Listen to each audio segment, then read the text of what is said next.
गुंतता हृदय चहा घेशील ना? मी टाकते पण. नाही नको आहे. काय? काय नाही. आणि जेवायलाही नकोय मला आज. का? काय होतंय? काही झालेलं नाहीये मला. इतक्या वर्षाच्या आयुष्यात एखाद दिवशी माणसाला वाटू शकतं की आज आपण नको जेवूया. As simple as that. आणि नाहीतरी तुझी आजची कामं फार लवकरात लवकर होत आहेत. एक माणूस जेवायला नसेल तर नंतरची आवरावरी पटकन होईल, है ना?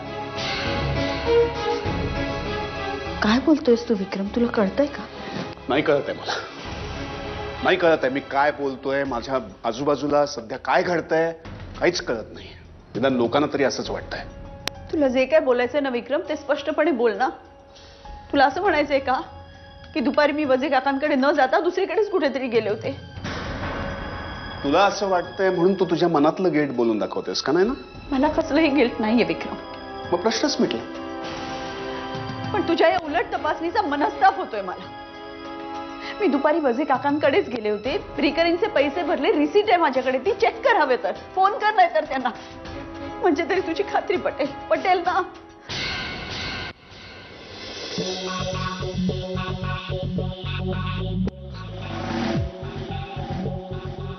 लहानपणी 9वीत असताना मी इंग्रजी सिनेमा खूप बघायचो.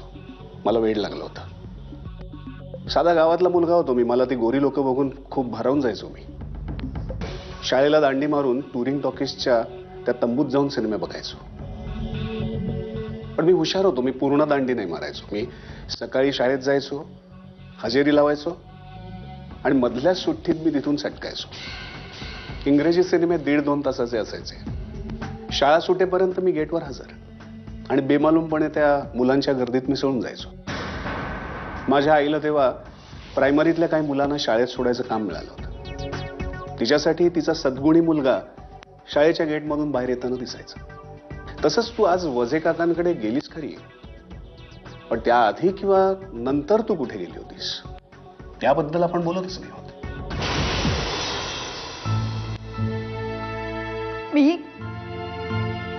मी कुठे जाते असं म्हणणं आहे तुझं? मला माहित असतं तर मी तुला प्रश्न विचारलाच नसता. हे बघ ना, डोंट गेट मी रॉंग. मी संशयी नवरा नाहीये.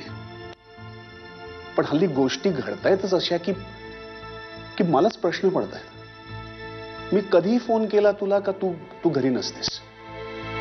आज सकाळी मी तुला म्हटलं की मी तुला वजे काकांकडे नेऊन सोडतो. तू म्हणालीस मला नाही जायचंय म्हणून. आणि थोड्याच वेळानंतर मी ऑफिस बाहेरून फोन केला तुला तेव्हा तू म्हणालीस मी वजे काकांकडनंच बाहेर पडते म्हणून. या सगळ्याचं एक लॉजिकल एक्सप्लेनेशन असू शकतं ना विक्रम? जसं अख्खं जग पुण्याला ट्रॅफिक जॅम मध्ये अडकलेलं असताना तू 3 तासात पुण्याहून मुंबईला येऊन पोहोचतोस, त्याचंही एक लॉजिकल एक्सप्लेनेशन होतंच.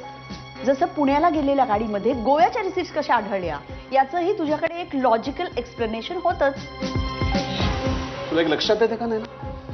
हल्ली आपण एकमेकांशी बोलत नाही. आपण एकमेकांना काउंटर क्वेश्चन करत असतो. मी आता तुला प्रश्न विचारले तर तू उत्तर न देता मलाच कोंडीत पकडण्याचा प्रयत्न करतेस. तू ना पॉलिटिक्स मध्ये जा, नाव कमवशील. जसं तू वकील होऊन कमावशील. मीही तुला प्रश्न विचारते विक्रम. त्याची तू उत्तरं देतोस मला, पण ती खरी नसतात. तरी तू जिंकतोस प्रत्येक वेळी. कारण मी खरा असतो. जेवढा तू खरा आहेस ना विक्रम तेवढीच मीही खरी. मग आजपासून आपण एकमेकांना प्रश्न विचारायचे थांबूया का? एकमेकांशी बोलायचंच थांबूया?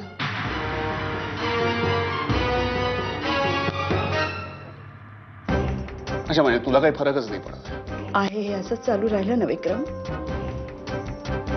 तर फार लवकर तीच परिस्थिती येणार आहे. किती यावी अशीच इच्छा आहे तुझी?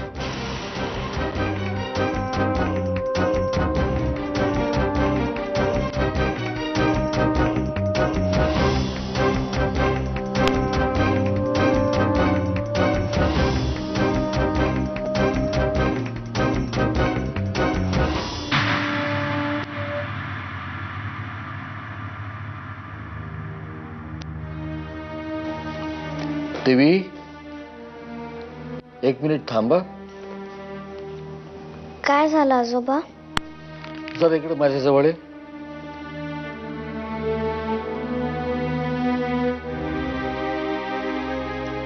तू रडतेस?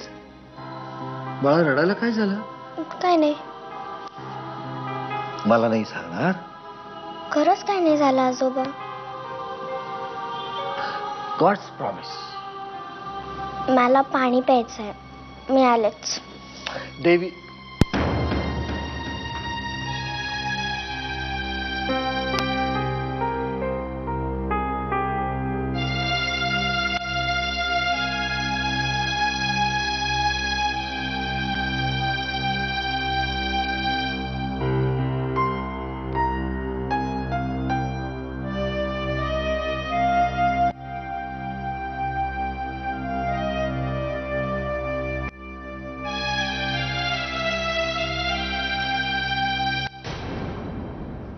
बाबा, देवी इथे आली होती का?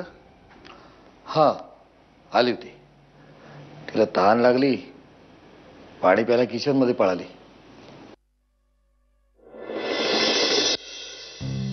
देवी रडत का होती? रडत होती? हो, रडत होती. मी तिला विचारलं, मला रडतेस का? काही सांगितलं नाही तिने. किचनकडे पळाली.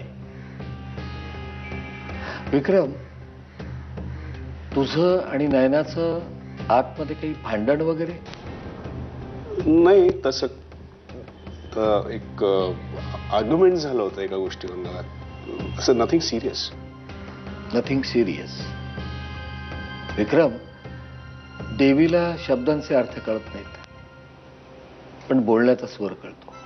अरे, आतमध्ये जे काय झालं ते तुम्हा दोघांसाठी सिरियस नसेलच, पण देवीने ते सिरियसली घेतलं.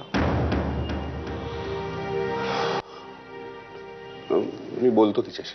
आणखी एक, इथून पुढे घरामध्ये एकमेकांशी बोलताना आणि भांडताना आपल्या आजूबाजूला एक लहान मूल वावरतंय याचं भान ठेवायचं तुम्ही दोघांनी. हं?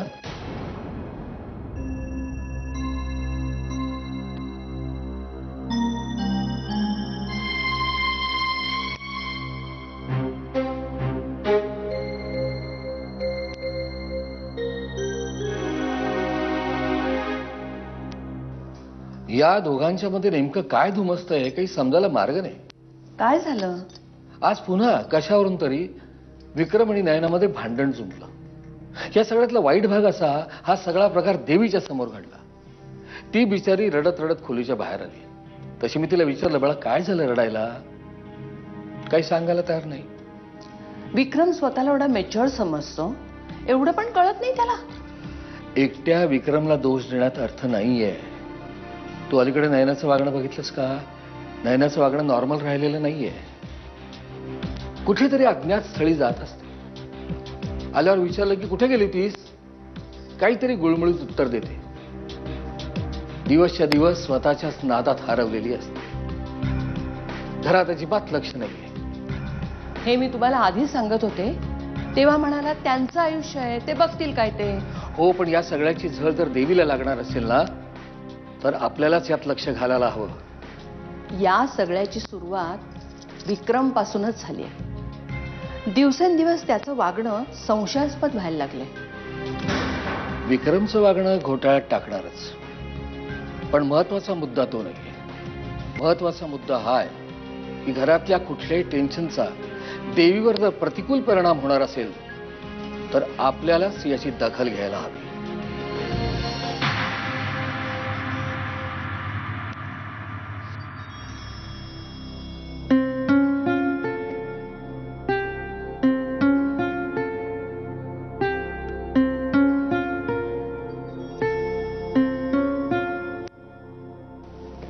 मगाचं आपलं बोलणं देवीने ऐकलं. बाबा सांगत होते ती रडत होती.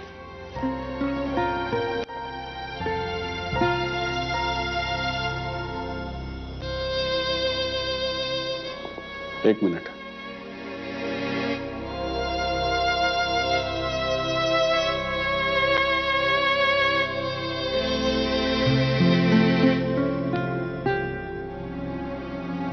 देवीशी बोलायला जात असशील तर नको जाऊस. ती ऑलरेडी आईबाबांच्या खोलीत जाऊन झोपली आता. पण आता ह्याच्या पुढे असं होता कामा नये. म्हणजे आपल्यात जे काय असेल ते असेल, पण देवीला हे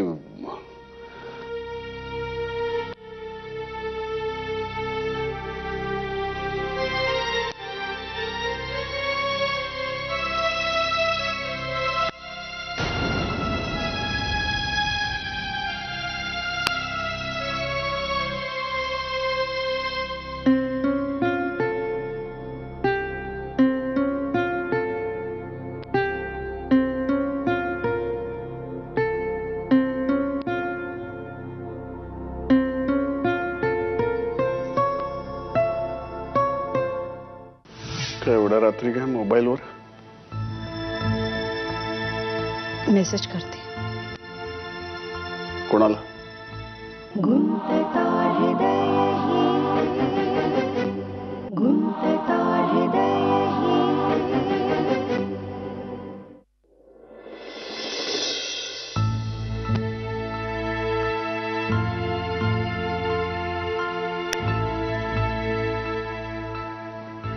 काय एवढ्या रात्री काय मोबाईलवर मेसेज करते. कोणाला? बाबांना. देवी त्यांच्या खोलीत झोपली आहे. रात्रभर एसी ऑन ठेवला त्यांनी तर देवीला सर्दी होईल. चेक करायचा.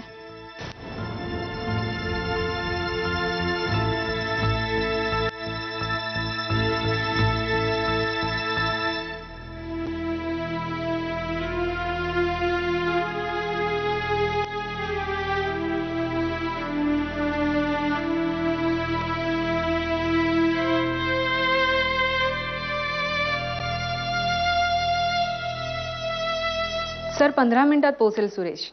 Yes sir. Thank you sir. या बाय. मयंक.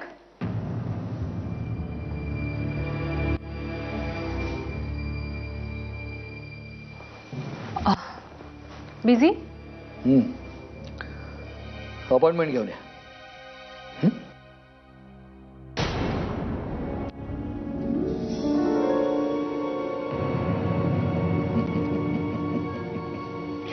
अनन्या, अगं तुझ्यासाठी खूप वेळ नेहमीच असतो माझ्याकडे. खरंच? सुंदर मुलींसाठी तो ठेवावा. शहाणी माणसं सांगून गेली आहे तसं. Well, thanks for the compliment. Mayank, do you remember त्या दिवशी आपण एका टॉपिकबद्दल बोलत होतो आणि तो विषय अर्धवटच राहिला? तुला अचानक कुठेतरी जावं लागलं होतं कामासाठी? हो का? कधी? आणि मला कसं काय आठवत नाही येते? Come on Mayank, stop playing games. तुला चांगलंच माहीत होतं की मला तुझ्याशी एका महत्त्वाच्या विषयावर बोलायचं होतं. And you had me on the tender hooks. उत्सुकता चाळवलीस माझी आणि निघून गेलास. कारण पुन्हा पुन्हा तुझ्याकडे मी येऊन विनवण्या कराव्या म्हणून. अच्छा, म्हणजे याला जर तू विनवण्या म्हणत असशील तर स्टाईल फार वेगळी आहे का तुझी? हा, पण असतात काही लोक असतात असे, ते त्यांनी अंगाई गीत जरी म्हटलं ना तर धमकी दिल्यासारखं वाटतं. So let's not play the games. आपण डायरेक्ट मुद्द्यावरच येऊया. तू मला नैना आणि विक्रम बद्दल काहीतरी सांगत होतास. किती स्वार्थी आहात का तुम्ही? एक जात मतलबी सगळे, आणि वर मलाच नावं ठेवतंय. इतके दिवस मयंक नावाचा क्षुद्र जीव जिवंत आहे की मेलाय याचा विचार करायलाही फुरसत नव्हती तुम्हाला. पण आता जेव्हा माझ्या वाचून तुझं अडलंय तर कसं असतं ना मयंक, एखादा स्वेटर जर आपल्याला कितीही प्रिय असला तरी तो उन्हाळ्यात कोणीही घालत नाही. ज्या गोष्टींची जेव्हा गरज असते तेव्हाच त्याचा वापर करावा. म्हणजे माझा वापर करतेयस तू? ऑफकोर्स, आणि तेही तुला सांगून. काही म्हणणं आहे का तुझं यावर? म्हणूनच तर आवडतेस तू मला. वारही करतेस, काळीजही काढून घेतेस, आणि मलमपट्टीही करत नाहीस. जीव ओवाळून टाकावासा वाटतो का तुझ्यावर? असं काय आहे तुझ्यात हे देवच जाणे. तो एक संशोधनाचा विषय आहे. आणि ते संशोधन विक्रम ऑलरेडी करतोय. मयंक, मुद्द्याचं बोलूया ना आपण.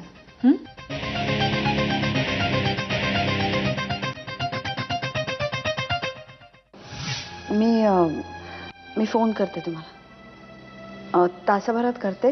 अविनाशला सांगू नका, सरप्राईज देऊया. मी वाट बघते तुझी.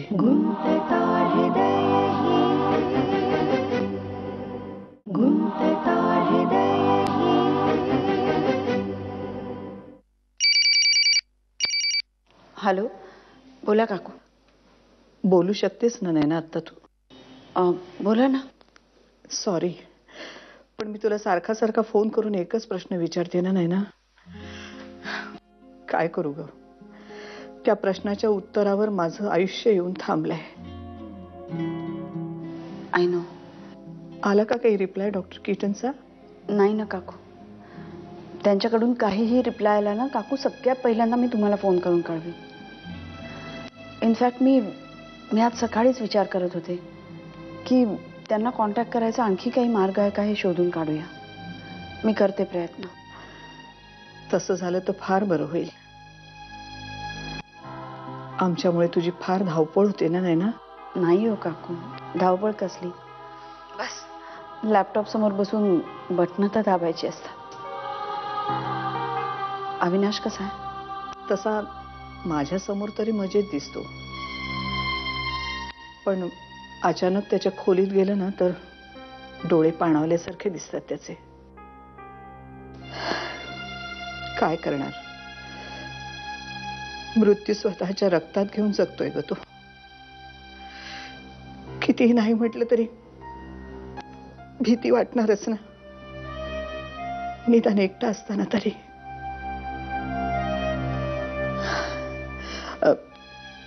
बरं नाही ना, तुझ्या नारळाच्या सगळ्या करंज्या फस्त केल्या बरं का साहेबांनी.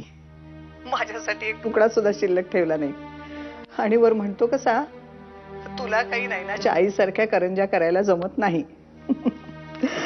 मी म्हटलं ठीक आहे, मग सांग त्यांना आणखी पाठवायला. त्याला म्हणावं थोडं थांब, मी परत आईला करायला सांगते एकदा. तेच तर सांगता येत नाही ना त्याला. बरं, तुझा रिकामा डबा आहे आमच्याजवळ, तो घ्यायला कधी येणार आहेस? बघते, जमलं तर आजच येईन काकू. नक्की येशील? प्रयत्न करते. मी फोन करते तुम्हाला, तासाभरात करते. अविनाशला सांगू नका, सरप्राईज देऊया. मी वाट बघते तुझी. ठेवू आता? ओके.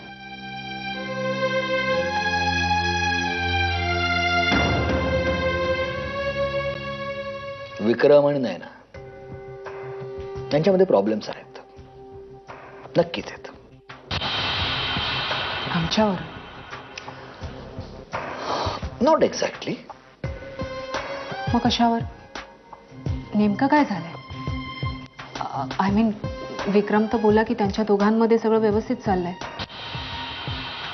राज्यात सगळीकडे आबादी आबाद आहे, हे आपल्या देशात वर्षानुवर्ष चालत आलेलं पेटंट वाक्य आहे.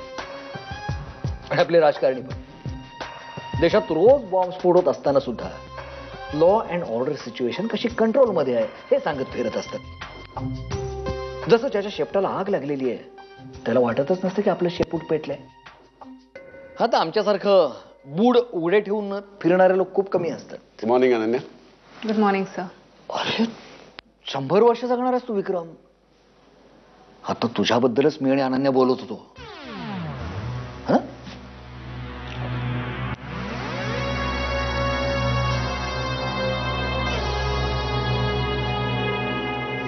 तुमचा भातुकलीचा खेळ खूप आवडतो बरं का मला. तू त्याला सर म्हणायचं आणि त्याला तुला.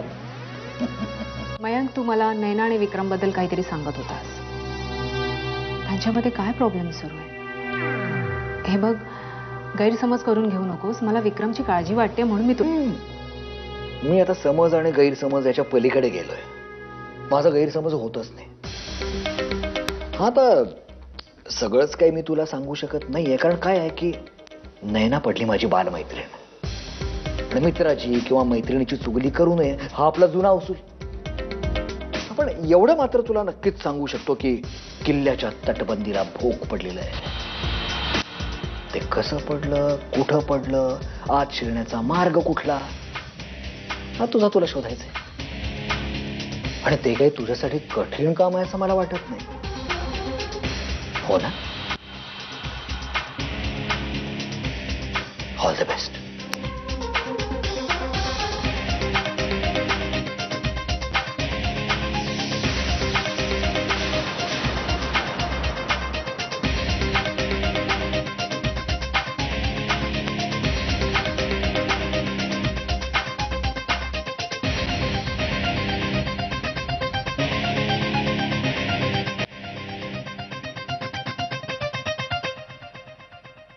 गुंतता हृदय